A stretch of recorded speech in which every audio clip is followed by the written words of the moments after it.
Spaces, and I'm here for the third and final reading with the Witch's Wisdom paired with the Spacious Tarot in the series #working with the deck. So here's my reading for today, and I'm going to make this quick, and I'll let you know my final impressions of this deck as well.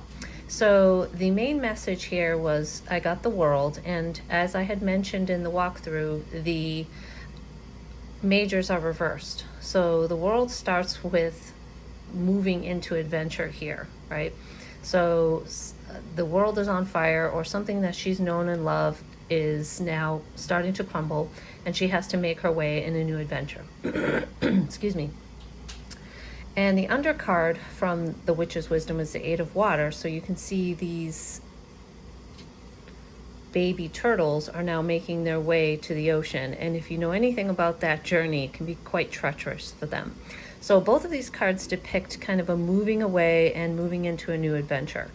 So these two pair beautifully together as far as a message of moving on. I got a jumper today, and the jumper was the Seven of Swords. And if you can see, this sword is kind of traversing its own path. So we'll touch back on that in just a second. The other main message I received from the Spacious Tarot was the Hermit. And I have to tell you, the Hermit is a stalker card for me. Oops, I almost dropped the phone. The Hermit is a stalker card for me. So both of these indicate the need to go within and find the guiding passion and truth that already resides within. And for the undercard in the Spacious Tarot, I got the Death card. So something is ending and something new is coming to life.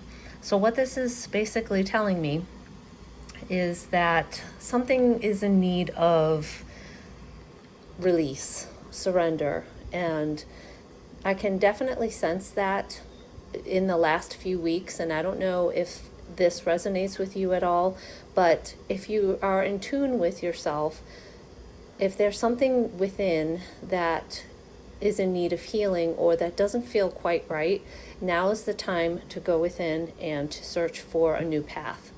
And it's interesting that I got the Seven of Swords because, as I mentioned, the sword is kind of traversing its own path away from the crowd. And I've been thinking of ways to discuss what the meaning of heathen is to me, and I'm going to, once again, I mentioned this before, make a video on what that is and how it pertains to my spiritual journey. But creating a path that's individualistic but still being on par with the rest of the group is really what the term means to me. So as far as the deck itself, it's a little bit difficult to shuffle, but the cardstock is fantastic. I mean, it's got this very slight sheen. It feels good in the hands. It's very large, but it has a magical power to it, and I really enjoy that.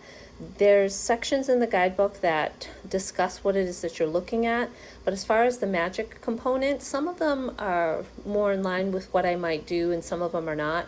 But of course, as with any guidebook, you take what you want and you discard the rest. So I highly recommend it. I highly recommend the pairing here as well, because they definitely complement each other aesthetically and energetically as well. So hopefully you enjoyed this, and I will talk to you guys soon. Bye.